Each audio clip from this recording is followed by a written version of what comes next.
kelihatan tadi belum makan siang. Belum. Tenang aja. Kawan-kawan mahasiswa, Bapak Ibu sekalian, baik yang di dalam kampus San Pedro maupun yang di luar, Pak Rektor terima kasih sudah memberikan kesempatan saya untuk bisa bertemu dengan kawan-kawan mahasiswa. Pada saat saya seusia kalian, kami juga kritis pada pemerintah. Kami juga mencatat satu persatu apa yang menjadi problem sosial. Saya demo juga. Ya tenang aja, biasa. Pernah ketangkep juga. Tapi itulah yang kemudian kita coba untuk makin bisa menghayati kondisi sosial kemasyarakatan. Yang kita asah adalah kepekaan. Kepekaan kita untuk bisa merespon persoalan sosial dengan ilmu kita masing-masing. Terima kasih NTT sudah menerima saya.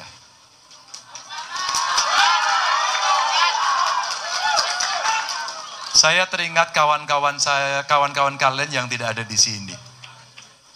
Pada saat beberapa waktu lalu terjadi pandemi di Semarang, saya menengok beberapa asrama mahasiswa. Beberapa di antara asrama mahasiswa itu adalah asrama mahasiswa NTT. Saya bertanya pada kawan-kawan itu, bro, kamu sudah dapat kiriman dari orang tuamu? Maaf Bapak, belum.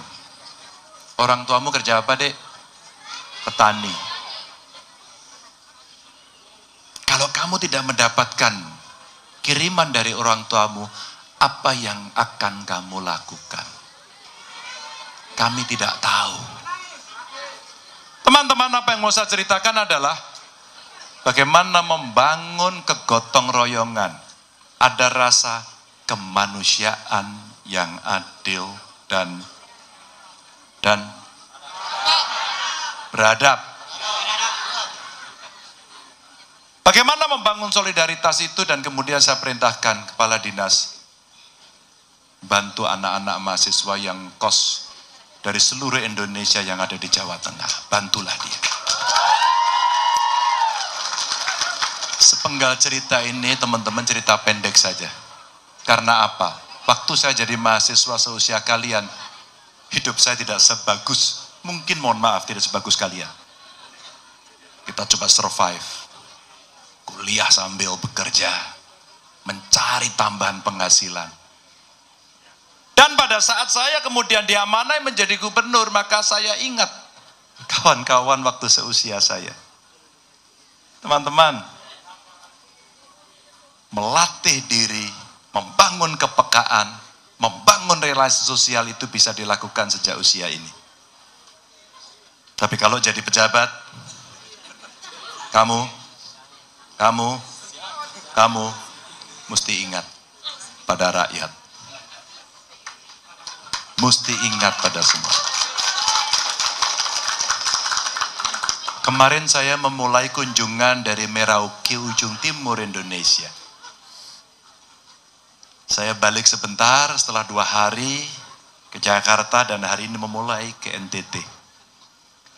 Dari Kupang besok kami akan berkeliling ke banyak titik termasuk ke Rote. Ada yang dari Rote? Saya akan ke Rote. Dari Rote kami mau ke NTB, dari NTB kami mau ke Palu. Banyak sekali yang kami jumpai, dan tadi mendarat saya ketemu para ulama setelah sholat Jumat. Mereka menyampaikan kondisi yang ada di masyarakat. Pak, kenapa harga bahan pokok mahal? Pak, kenapa pupuk susah dicari? Kami sudah bekerja, kenapa harga pertanian kami tidak terbeli dengan baik? Pak, kenapa kemudian kami tidak bisa mendapatkan akses kesehatan, dan pendidikan yang baik. Selesai? Belum. Banyak guru-guru agama kami di pelosok-pelosok tidak pernah diperhatikan. Begitu. Bagaimana Pak Ganjar? Oh, saya punya pengalaman sedikit. Akses pendidikan adalah peluang yang bisa kita berikan kepada anak-anak muda. Agar mereka belajar, mereka bersekolah. Sekolah adalah tempat terbaik buat kita untuk merubah nasib. Contohnya siapa? Saya sendiri. Saya dari keluarga biasa saja, kami mendapatkan akses pendidikan, dan kami berjuang untuk mendapatkan masa depan. Tahap demi tahap, tangga demi tangga, jatuh dan bangun dalam proses yang sangat panjang. Sampai akhirnya saya berdiri hari ini di sini. Tapi Bapak Ibu, proses itu tidak demikian saja. Ada doa orang tua dan air mata. Ada doa orang tua dan air mata. Perhatikanlah Pak, para guru-guru agama di pelosok. Apakah Pak Ganjar punya pengalaman ini? Saya ceritakan sedikit. Para ulama, waktu saya di Jawa Tengah, kami mendapatkan persis cerita ini, dan kami berikan setiap tahun kurang lebih 270 miliar untuk mereka melalui Kementerian Agama. Itulah apresiasi kecil yang bisa kita sampaikan, dan akhirnya mereka memberikan pendidikan yang baik, mengajarkan ilmu-ilmu agama, termasuk mengajarkan karakter dan budi pekerti. Teman-teman, karakter dan budi pekerti. Kami pindah ke pendeta, mendapatkan masukan yang luar biasa. NTT ini sumber dayanya hebat. Tapi kami berada jauh di remote area. Apa yang bisa kita lakukan? Ada banyak kemiskinan terjadi di sini. Saya bisikin Ibu Pendeta, di tempat saya juga ada.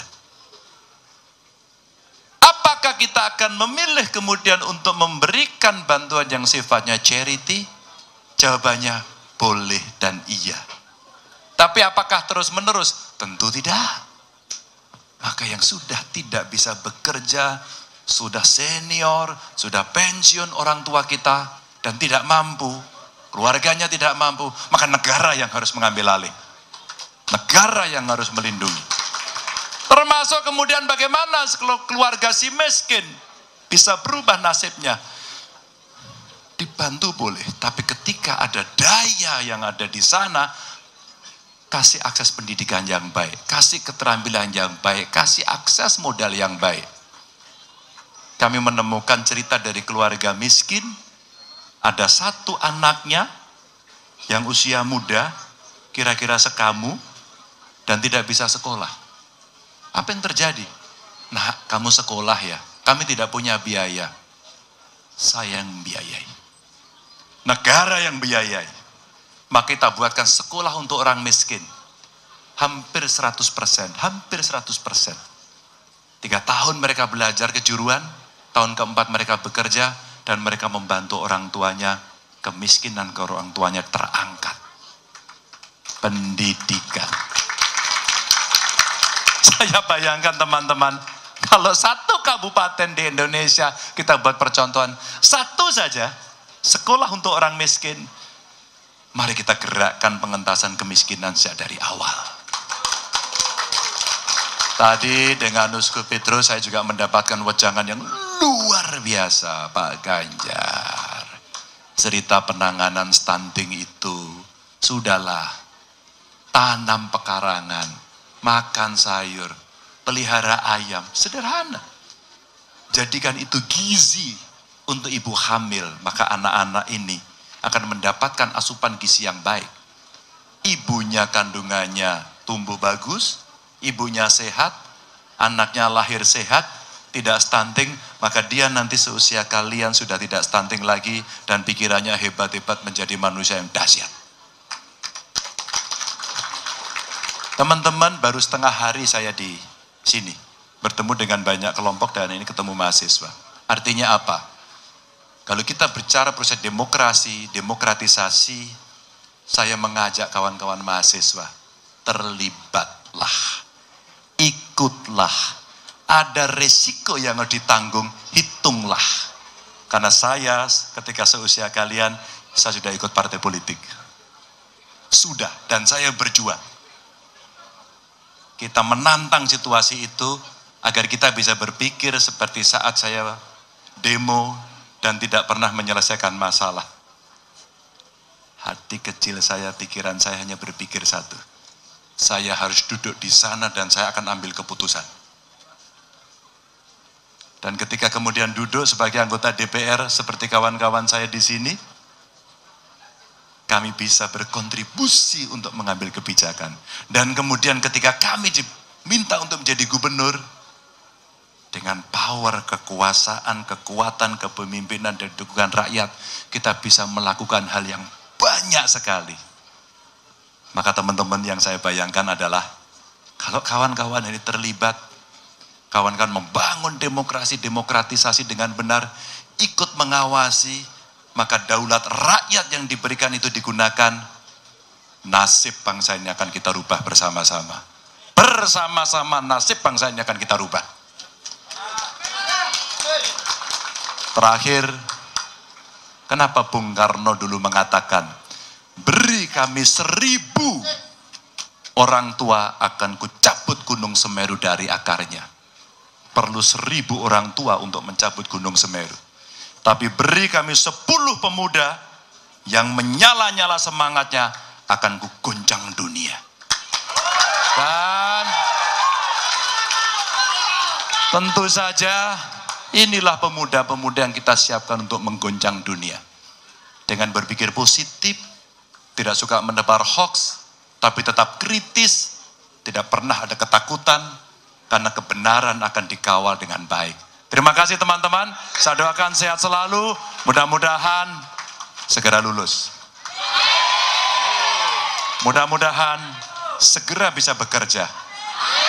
Mudah-mudahan akan bisa menolong diri sendiri, keluarga, dan masyarakat, termasuk bangsa dan negara ini. Saya hanya pesan satu saja. Mintalah restu orang tuamu. Karena itulah yang akan menjadi kekuatanmu. Terima kasih, selamat sore. Wassalamualaikum warahmatullahi wabarakatuh. Terima kasih kepada Bapak Ganjar yang sudah memberikan ide dan gagasan tentang pendidikan. Kawan-kawan, kita akan berfoto.